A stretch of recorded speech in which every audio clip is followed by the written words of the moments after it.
What's going on there, YouTube, and welcome back to another comic book video. Okay, guys, so today we're going to sit down and basically cover the new Avengers Illuminati. This was a mini-series written by Brian Michael Bendis. Now, this was actually huge because what this book actually did said that when it came to a certain group of characters, they had work behind the scenes, and those characters caused a lot of different things to happen in the Marvel universe. And that's how huge this book was, because each chapter is basically a different story of what this group did behind the scenes. Now, of course, we saw the Illuminati back in Jonathan Hickman's Avengers and New Avengers, but that was a later group. This group right here is basically the first group that was made by Brian Michael Bendis, and this was Bendis saying that this group has been around for a very long time, even affecting events back in the 1970s. Now, with that being said, this group back then was Black Bolt, Iron Man, Charles Xavier, Doctor Strange, Mr. Fantastic, and also Namor. It was these 6 characters that basically started out the Illuminati. Now, the other reason why this book was very huge, because it actually did start Secret Invasion, and that is how huge this book was. It did so much in the Marvel universe back in the early 2000s, and you'll see what I mean as we go through this entire book. Now, I do want to mention one more time, each chapter is a different event that the Illuminati were doing behind the scenes, meaning that this group, no one knew about this group, but they were causing different events to be played out because of their actions. And you see what I mean as we go through this book. Now, when it comes to the first chapter of New Avengers Illuminati, it actually takes place at the tail end of the Kree-Skrull War storyline. And what I mean is that in Marvel Comics, the Kree and the Skrulls were basically at war for so many years in Marvel Comics. Now, by the point I'm recording this, right now the Kree and the Skrulls are no longer at war with one another. But back then, in the early days of Marvel Comics, they were. And matter of fact, they were at war for many, many years before Marvel basically told us that story. Now, with that being said, there was a point where the war had actually reached Earth. And the reason why, because Earth was a focal point in their war.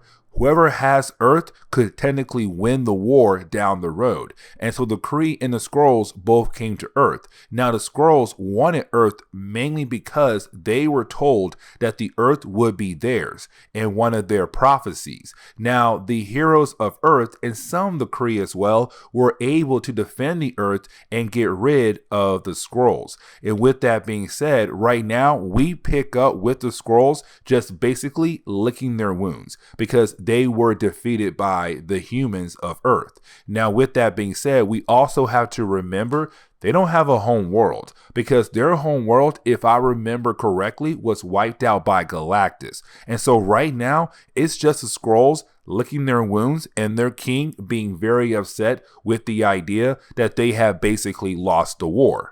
But that is the moment you actually do have the Illuminati appear. Now, when they do appear, it's just a small group. And remember, this group is just Charles Xavier, Iron Man, Namor, Mr. Fantastic, Black Bolt, and Doctor Strange. Now, of course, these characters actually came here, and they actually came here to tell the Skrulls that if you try to come to the Earth ever again and attempt to take over our planet, we will basically gather with a huge amount of manpower and wipe you out. It's literally the Illuminati making a threat for the entire Earth without the Earth actually knowing that the Illuminati came to the Skrulls area and made that threat. The people of Earth have no idea about the Illuminati. The people of Earth have no idea that the Illuminati is making this threat for the entire planet. And so right now, you have them telling the Skrulls, do not come back to Earth. If you do, we will gather enough manpower to wipe you out. Now, of course, the Skrulls are like, oh, really? You're going to test us and tell us that, okay, bring it on. But that is the moment you have Black Bolt use his sonic scream, which basically blows the entire spaceship that belongs to the Skrull race. Now, we were able to find out that basically the Illuminati were able to escape right before the ship blew up, meaning that their next goal right now is to get back to Earth. Now, I do want to say this right here, that this was basically a suicide mission, because there's no way that they had thought they had enough manpower to come over here to make that threat to the Skrulls and actually thought they could get away very easily. But of course, this is the Illuminati, and they actually thought they could do that. And so, of course, right now, their main goal is to get back home to Earth. The problem is, though, they just blew up one of the big ships of the Skrulls. There were still other ships around that spaceship. And right now, they're basically attacking the ship that the Illuminati are trying to use as a way to get back to Earth. And so after a couple more pages, the Illuminati are taken out, which means that they are basically captured by the Skrulls. And so right after that, we have the Skrulls now having the chance to actually study the Illuminati. And this is huge because now they get to know how each of their powers work, except Iron Man. Because to the Skrulls, Iron Man is just a regular guy. It's the suit that makes the man to them. Now, to us, we know it's because how smart Iron Man is, he's able to do a lot of different things. But to the Skrulls, right now, they're kind of like the suit makes the man. Meaning that without the suit, he's basically nobody. So we can technically move on to the rest of the characters who actually do have powers. Now, with that being said, though, this right here is the beginning of kind of how Secret Invasion begins, because it's the Skrulls now having the chance to actually study the Illuminati. Now, we actually do pick up with Iron Man. Now, with that being said right now, we actually have Iron Man just chilling in his prison cell, but that is the moment you do have a bunch of members of the Avengers appear. And of course, they tell him, hey, Iron Man, we're here to save your life and the others and get the heck out of here. But here's the thing, and this is why I said earlier, to the Skrulls, they believe it was a suit that makes Iron Man Iron Man. But they don't realize it's actually Iron Man himself who makes Iron Man. It's Tony Stark who makes Iron Man, because it's the mind of Tony Stark that makes him a very valuable player when it comes to protecting the Earth. And so with that, you have Tony Stark tell us that he knows right off the bat that these characters who are claiming to be the Avengers are not the Avengers. That in reality, these guys right here are just Skrulls who are using their ability of shape-shifting to look like Avengers, but in reality, they are not. And so you have Tony Stark being able to actually knock out all of these Skrulls and begin the process of saving the others.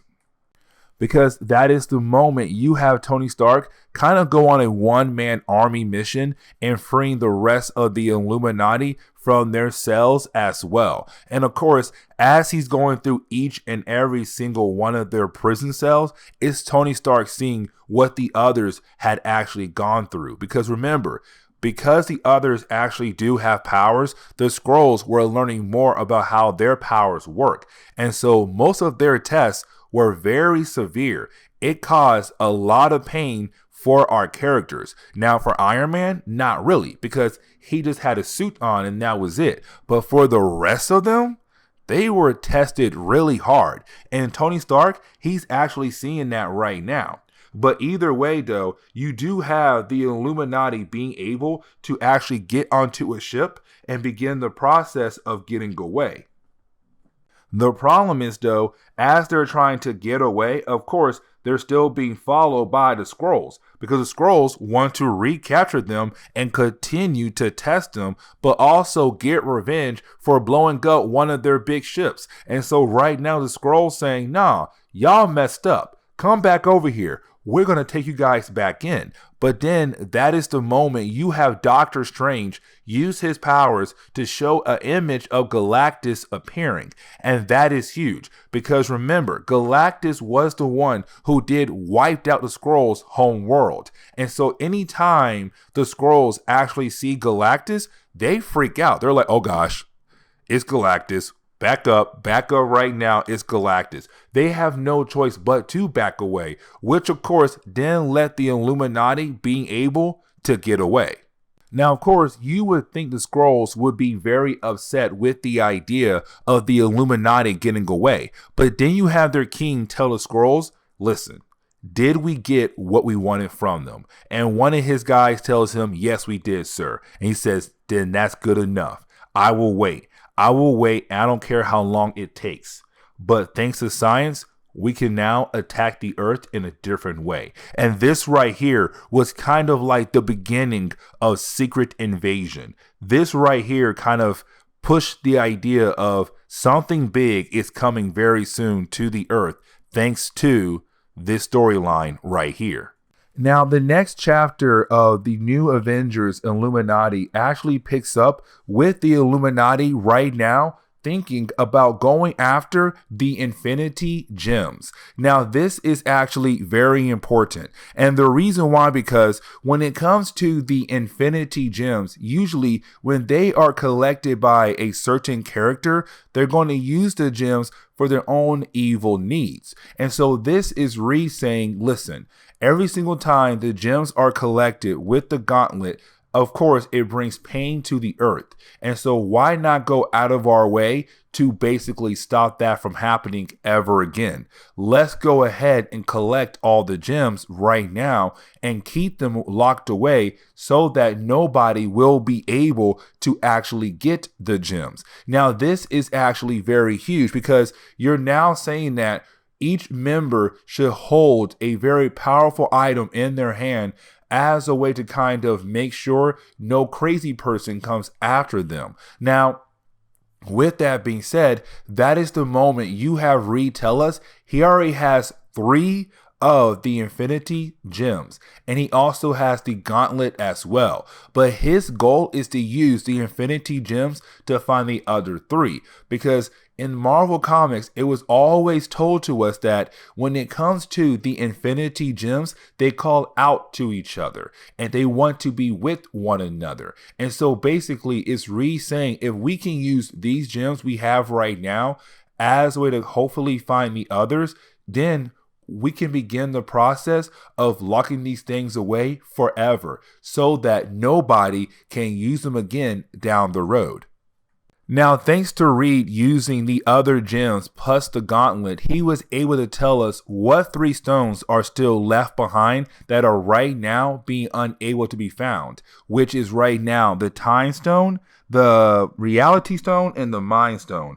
Those are the last 3 stones right now that are basically out there somewhere in the universe. And of course, the Illuminati have to go out of their way to find these stones. Now, these stones are hidden in very particular areas, which of course kind of goes with their names. Like, for example, the Reality Stone is at the very edge of reality. The Time Stone is right now stuck between time, and the Mind Stone is kind of like stuck in some kind of unconscious mind of the universe. And so each gem is out there right now, and they have to go out in those areas to basically go out there and get those gems. I have no idea why I say got, but they had to go out of their way to get those stones. And so we actually pick up with Charles Xavier. Now, this makes sense because with Charles Xavier being one of the most powerful psychics on the earth, it would make sense to kind of use him to go after the Mind Gem. Because right now, the Mind Gem is kind of stuck in the unconsciousness of the universe. And when I say the universe, I really mean the collective of people who are unconscious right now. And so with that being said, it's Charles Xavier using his mind abilities, his psychic abilities as a way to kind of tap into the collective of unconsciousness people across the universe to hopefully find the Mind Gem, which of course is going to make this sort of adventure very interesting. Now we do jump back over to Reed Richards, Tony Stark, and Black Bolt. And right now we see that basically Reed had built some kind of device that will give them the chance to actually make a hole in reality. Yes, you heard that right, because using the powers of Black Bolt, and his powers is on a whole other level when he screams. But with that power, they're hoping that with all his power inside of him, they should be able to create a hole in reality. And if they do create a hole in reality, that will give them the ability to hopefully get both the reality gem, but also the time gem as well. And so really, it's just Reed and Tony hoping that they can kill two birds with one stone by hopefully getting both the reality gem and the time gem with this new device, which they are able to actually create a hole in reality. Now, we actually do jump back over to Charles Xavier, Doctor Strange, and also Namor as well. Now, remember, they're going after the Mind Gem. Now, with that being said, you actually have Charles Xavier tell us that with them being inside the collectiveness of the unconsciousness of people across the universe, that what they're seeing is what they're actually imagining, meaning that they have no idea how big the Mind Gem actually is when they're inside the Mind Gem, or what the inside of the Mind Gem actually looks like. Like right now, what they are seeing is what they're actually imagining. But that is the moment they come to find out that something is about to attack them, and so they have to run away before they're eaten by some kind of, looks like a symbiote shark. Well, just go with it.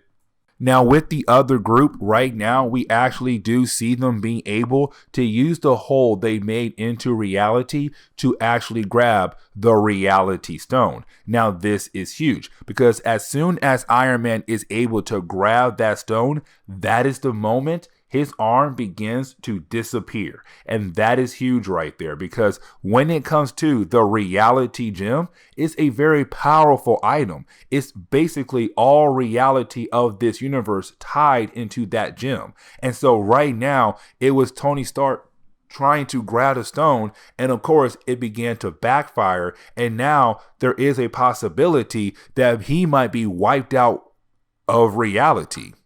Now, the next section kind of does jump back and forth between both teams. So, like, for example, you have Charles Xavier, Namor, and Doctor Strange trying to get the Mind Gem. But in the other setting, you have Reed Richards, Tony Stark, and also Black Bolt trying to get the reality gem. It's both teams trying to get their respected gem. Now, with that being said, though, you do have Charles Xavier team have the easier task. And what I mean is that Charles Xavier, Namor, and Doctor Strange, all they have to do is fight against some kind of creature, and that is it. But when it comes to Reed, Tony Stark, and Black Bolt, they are trying to calm down the reality stone before all reality is unmade, because Iron Man was literally just unmade right in front of Reed and Black Bolt's eyes. And so Reed has no choice but to actually use the gauntlet as a way to kind of calm down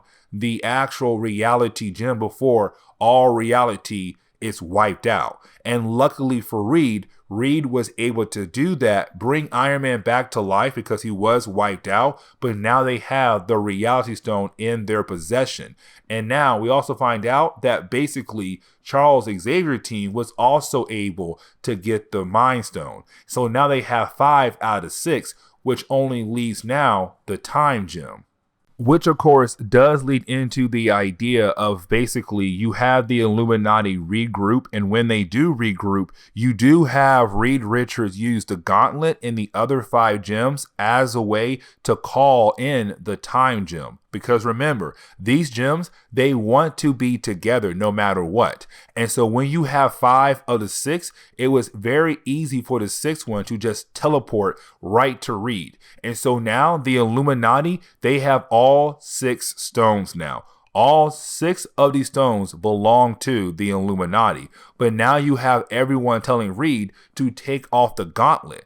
But of course, Reed is having a hard time doing that. And the reason why, because the gauntlet and the power of the gems is having Reed actually think about the idea of doing something with the gems. And of course, everyone is freaking out because Reed is holding a lot of power in his hand.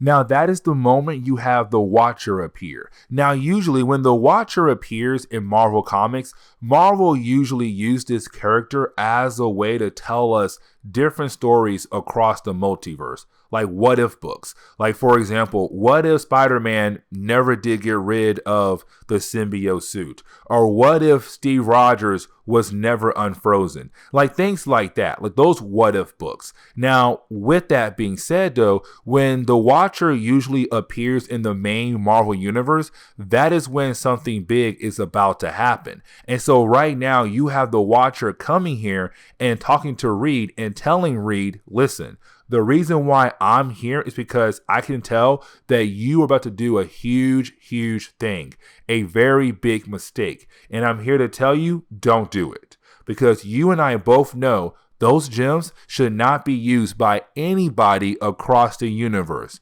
And you have the Watcher add in an extra line by saying especially a human should not be using the gems. But of course, you have Reed agree with the Watcher and you have Reed say, you're right. These gems should not be used by anybody at all in the universe. But we can make sure that nobody will have access to these gems. And so you have Reed actually take the gems and give each member of the Illuminati a gem to watch over, to hide in their own way, to make sure that these gems are never found. But right before this section closes, you have the Watcher tell Reed that him and the rest of the Illuminati did not have the right to make that choice for the entire universe. And that right there is Brian Michael Bendis once again telling us that this is the Illuminati. They're going around and they're making big decisions for the Earth, but also for the universe now. And so it is basically the Watcher saying, this plan of yours will backfire. When it does backfire, it's going to hurt a lot of people, especially you. Now, the third chapter of this book actually deals with the Beyonder. Now, remember, by this point in Marvel Comics, back in the year 2006, Marvel fans did not know much about the Beyonder because Beyonder originally appeared in the original Secret Wars back in 1984. Now, after that appearance right there, the Beyonder did come back a few more times, like Secret Wars 2 and 3 and other books down the road. But the thing about the Beyonder by this point in the year 2006 was we did not know the complete origin of the character. We kind of had some ideas about the origin of the character, but not a lot. Now, of course, this was Bendis trying to retcon the idea of what is the Beyonder. Now, of course, this storyline right here technically got retcon as well when Jonathan Hickman came back and wrote his Avengers, New Avengers, and his Secret Wars back in the 2010s. Now, with that being said, what Marvel is trying to tell us right now at this point is that the Beyonder is a very unique character because it's Charles Xavier telling us after the end of Secret Wars, or really in the middle of Secret Wars, Charles Xavier tried to reach into the mind of the Beyonder. And what he learned about the Beyonder is that Beyonder is actually an Inhuman and a mutant, which is very huge because now you're saying there is a character that is two complete different species, a mutant but also an Inhuman, and that is huge. Now the thing is though, if this Beyonder is actually an Inhuman, then Black Bolt should know about him. Because when it comes to Black Bolt is the king of all Inhumans across the universe. And so if Black Bolt is the king, he should know if Beyonder is actually an Inhuman. But you have Charles Xavier tell us that when it comes to Black Bolt, he has no idea about if the Beyonder is an Inhuman or not. Now, with that being said, the reason why Charles Xavier called everybody here right now for this meeting is because Charles Xavier knows the Beyonder is actually on his way. And when he appears, of course, is going to be a very bad thing. Because remember, the Beyonder was so powerful enough to grab heroes and villains and make them fight against one another on a world that he made. That's power on a whole different level. And so right now, it's the Illuminati freaking out about the idea of the Beyonder possibly coming back to Earth. And if he does, that could bring a whole lot more problems for the people of Earth.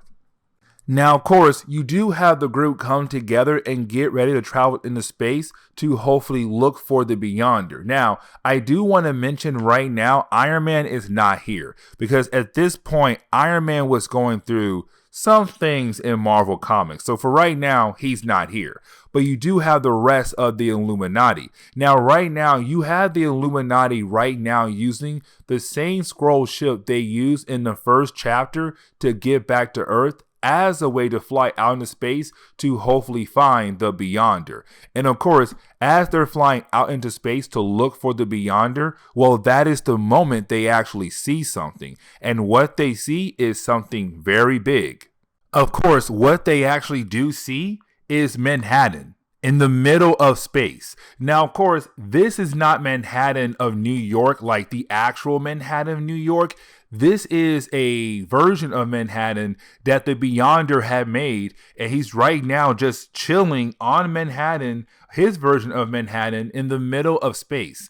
That's how powerful the Beyonder is, because he's able to warp reality any way he wants to, and he was able to do this right here. He was able to make in Manhattan in the middle of space. Now, of course, when the Illuminati get into the actual city, they see heroes fighting against one another. So the Beyonder have made other versions of people like Luke Cage, Iron Fist, and Spider-Man. Like, that's how powerful he is. Now, of course, with the Beyonder kind of doing all of this, and with the Illuminati watching him do all of this, the Beyonder was able to realize, oh, somebody is here on my island that's in the middle of space, and they're not actually part of any of this, which means that Beyonder knows the Illuminati are there on his little island.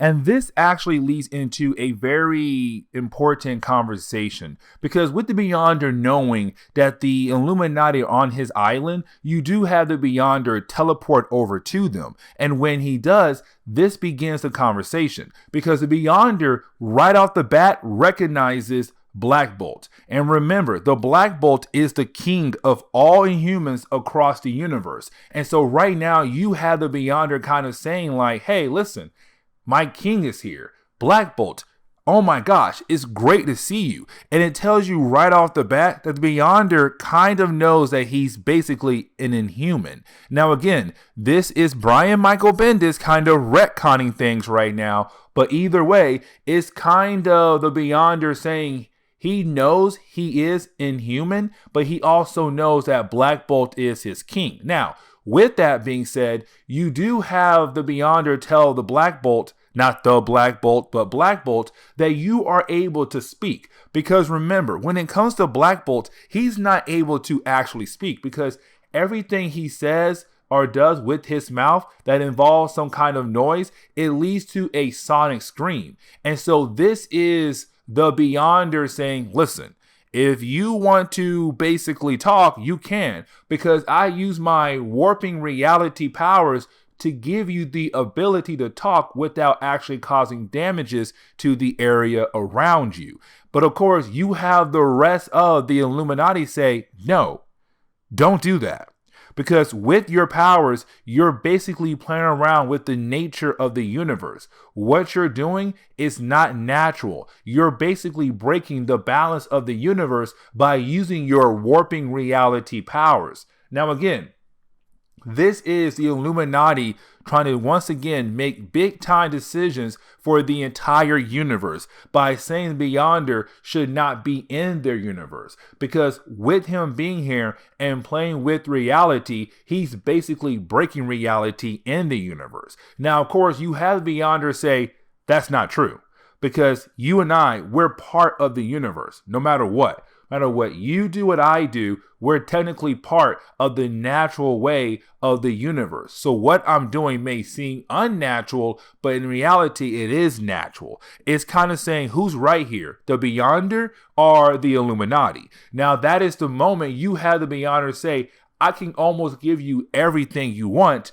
with my powers. And that is the moment you have the Beyonder begin the process of showing the Illuminati what he can actually do with his powers, meaning that he can give them almost everything they want if they allow him to actually do it. And so right now you have the Illuminati like, no, stop all of this. But every single time they tell him to stop, he just keeps going and saying, no, let me show you what I can do with my powers. Oh my God, I made this. Oh my God, I made that. Like, I can do all these things for you. But of course, it's the Illuminati saying, stop this. Because what you're doing is not natural. You're basically breaking the balance of the universe by doing all these different things. But for the Beyonder, he's kind of like, whatever. Y'all know anything at all. But that is the moment you actually do have Namor step in. Because Namor is going to speak for Black Bolt. But you have to remember, Namor is just like Black Bolt, a king. Now, Black Bolt is the king of the Inhumans, but Namor is the king of Atlantis, the king of Atlanteans. And so Namor is telling the Beyonder, when your king tells you to stop, you need to stop. Meaning that all this mess you're doing right now, stop it. It's not cool. It's not okay. Like, you need to stop it right now. It's basically Namor saying you need to follow your king orders. And your king telling you right now to stop this madness completely. Do you understand what your king is telling you? And Beyonder is kind of like, okay, you know what? Fine.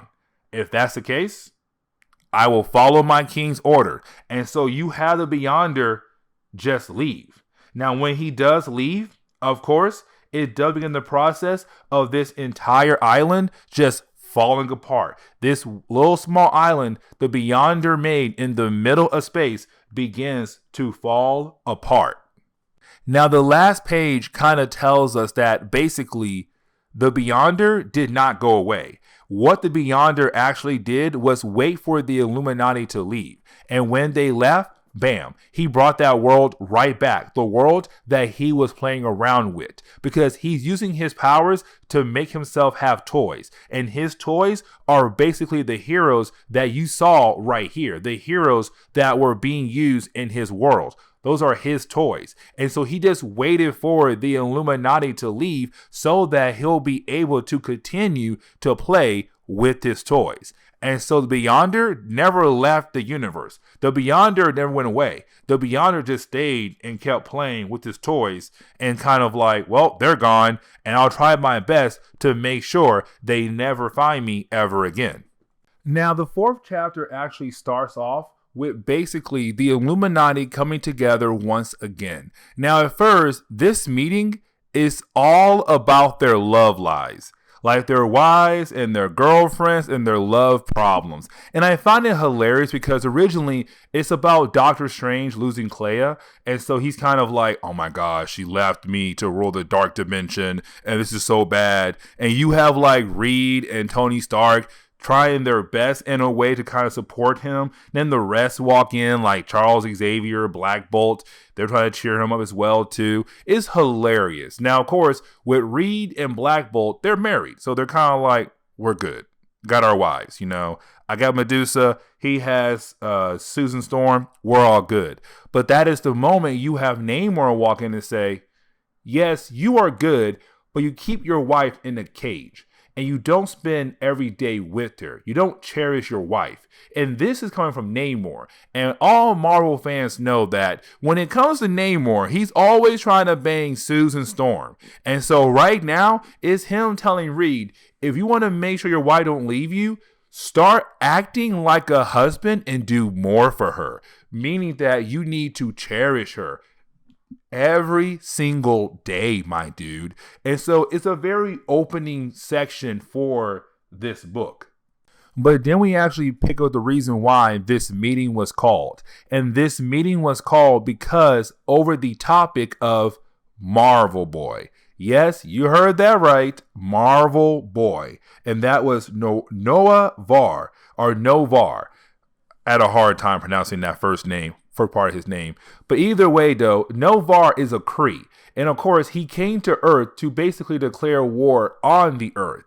Now remember, all these stories take place in the past of Marvel Comics, as a way to say that this Illuminati group has been around for a very long time and making big time decisions for the entire world. But the reason why the Illuminati are meeting up right now about Marvel Boy is because even though he is locked up, they have the fear that there is a possibility that he could break free. And if he does break free, it could lead to the point where he actually attacks the world again and does some heavy damage, or the fact that because he is a Kree and he is locked up, it could anger the Kree race, and that could lead into a war between the Kree and the humans.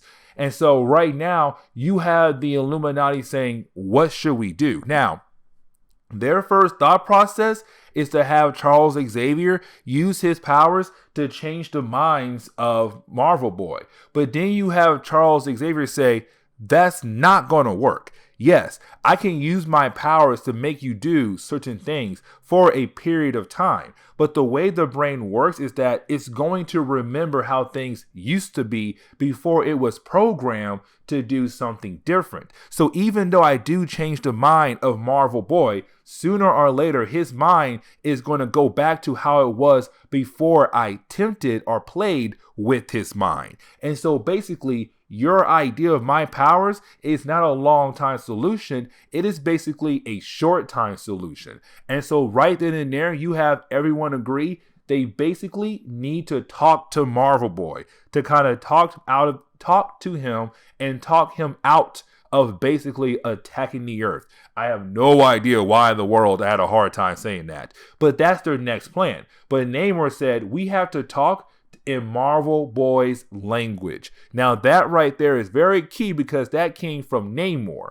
Now what Namor meant earlier about how they had to speak in the language of Marvel Boy, Namor really meant was beating some sense into Marvel Boy. And so we actually pick up with Namor beating down on Marvel Boy. It's hilarious because at first you have Marvel Boy just chilling in his little prison cell, and then out of nowhere he's attacked by Namor. Now, of course, this is all kind of in his mind, but then you have Charles Xavier take over, and Charles Xavier says, listen, I'm going to show you the history of the Kree and our people, and not really our people, but more the Inhumans, to say that you guys help create the Inhumans. And so if you try to get rid of us, you're getting rid part of your history. So why would you do that? Now, of course, for Marvel Boy, he's kind of like, yeah, I don't care.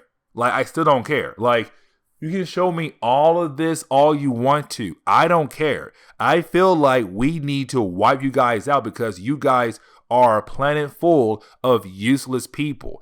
And then you have Namor to step right back in again and continue to beat down on Marvel Boy until he realized that sooner or later he's gonna have to listen and realize that there's no way he's going to win this type of argument.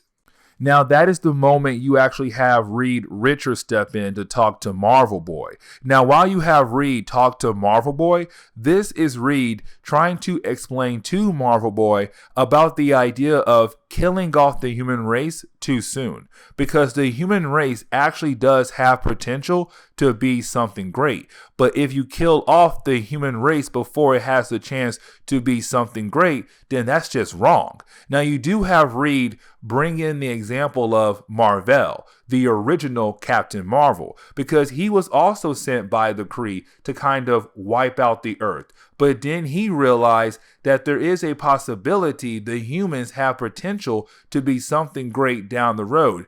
They just need some guidance. Now, of course, for Marvel Boy, he's kind of like, I still feel like this world should be wiped out. You're telling me all this information. You're trying to convince me that you guys have potential to be something great, but I just don't see it, because you also told me that right now your race is fighting over small things that actually do not matter, and they're killing each other off over politics. This race sucks. You're saying there is potential, but I don't see it right now. And then you have Iron Man step in. Now, this is kind of important because this is where Iron Man is kind of able to begin the process of the Illuminati being able to convince Marvel Boy to be a good guy. And this is where he actually becomes a good guy. Because like I said earlier, he was a bad guy. He was a bad guy, but then he turned good. And this is the moment where he actually does turn good. Because you have Tony Stark coming to Marvel Boy and saying, listen, you came here to Earth to wipe us out. And of course, you were stopped. Now, we were not around to actually stop you the first time, but now we are around and we can easily stop you with us being around this time. He's talking about the Illuminati. But you have Tony Stark saying you have the chance to change your ways, to show the world that you are basically a good guy, that you're basically someone who's trying to do good in the universe, but in the right way. And so you have Iron Man say you have two options. You can live like this, being a hero and working alongside other heroes, or you can stay in here. Now, of course, for Marvel Boy, he's kind of like, so you're kind of blackmailing me, or are you kind of telling me if I want to get out of here, I have to basically agree to be your friend. But you have Tony Stark say, no, that's not the case. We're not bribing you. We're not forcing you. We're saying you have to earn your way out of prison. But if you do want to get out of prison, you need to show us that you want to be something good for our world and live a good life on our world, because we're giving you the chance to do that. But you have to earn it, meaning that what you're doing right now is not actually earning it. So I'm hoping you'll make the right decision. Now, this chapter actually closes with 2 pages. The first page is Reed kind of going back home to his family and remembering what Namor told him earlier, that Reed does not actually cherish his wife like he should. And so it's Namor telling Reed back then, you need to be better at actually cherishing your wife. And so it's Reed going home and trying to begin the process of actually being a better husband, where he put the kids to bed and then he goes to Sue. I almost call her the wrong name. He goes to Sue and tells Sue, hey, listen, I want to take you out on a date. Or you and I can go to a picnic with the kids, or we can do both. But I want to spend time with you. And that's Reed kind of saying like, you're right, Namor. I need to be a better husband. Then the other page kind of shows the rest of the Illuminati just chilling in their own respected homes. But then at the very end, we actually do see Marvel Boy kind of think about what the Illuminati told him earlier. And he's kind of like, maybe I should be a hero. Maybe I should do good for this planet. Now, the last chapter is just like the first chapter. And what I mean is that basically the last chapter is building up to Secret Invasion. But the 5th chapter really does pick up where the first chapter left off at. And what I mean is that basically right now we pick up with Iron Man. And right now you have Iron Man just kind of chilling at the old Illuminati base. Now, by this point in the timeline, because remember, the earlier chapters all took place in the past before anything Secret Invasion, Civil War, or even World War Hulk. Those first 4 chapters all took place in the past. This chapter takes place after World War Hulk and the Civil War, but right before Secret Invasion, where you basically have the Illuminati kind of not really working together because of Civil War. But right now, it's Iron Man calling everybody here because he says what I have to show you basically defeats anything that's going on between any of us thanks to Civil War. And of course, he has a body bag and everyone's kind of like, okay, what's in the body bag that you had to call us here for, Iron Man, because remember, Civil War broke a lot of bonds between heroes. Now that is the moment you have Iron Man show the dead body of Elektra, but this is not the Elektra that we all know and love. This is a scroll, and this is huge because basically it's Iron Man saying there was a point where the real Elektra was killed off or taken away, and so this scroll replaced her and had been pretending to be her for who knows how long. It could have been days, it could have been weeks, it could have been months or years. We have no idea.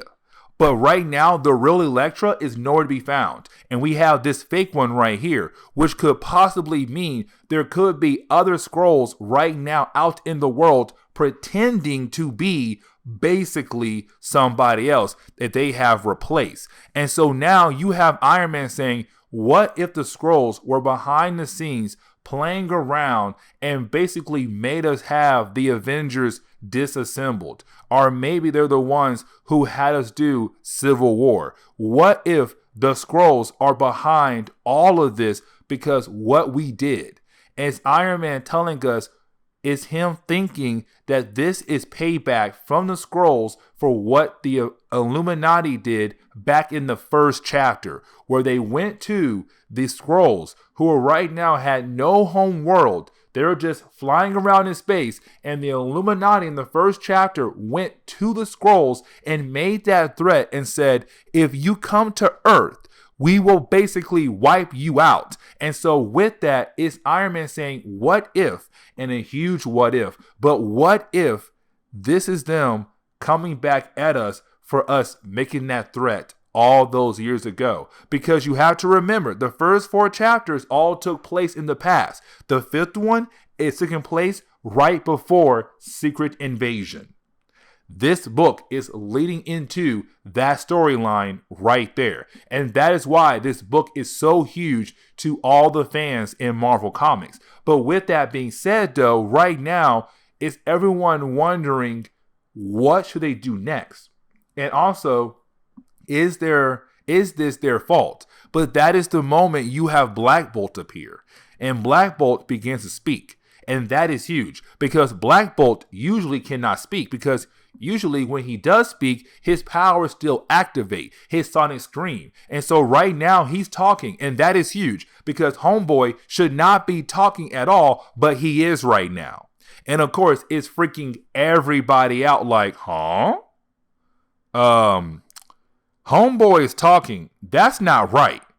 And that's the moment we realize Black Bolt is a scroll. And that is the moment the entire base that belonged to the Illuminati just explodes. A huge explosion, which should tell us that Black Bolt, who knows how long, has been replaced by a scroll. And of course, he was the one in there pretending to be Black Bolt. And of course, it blew up the entire place. But then we come to find out the Illuminati are okay, which of course we all knew was going to happen. But this of course does lead into a battle between the Illuminati and this Super Skrull, who was able to basically kind of change their appearance to look like Black Bolt. But as this battle is going on, we have to realize that the Illuminati really do not stand a chance against this kind of creature. He's really powerful. He's a powerful Skrull, and he's taking on every single member of the Illuminati minus Black Bolt, because he was not there at all,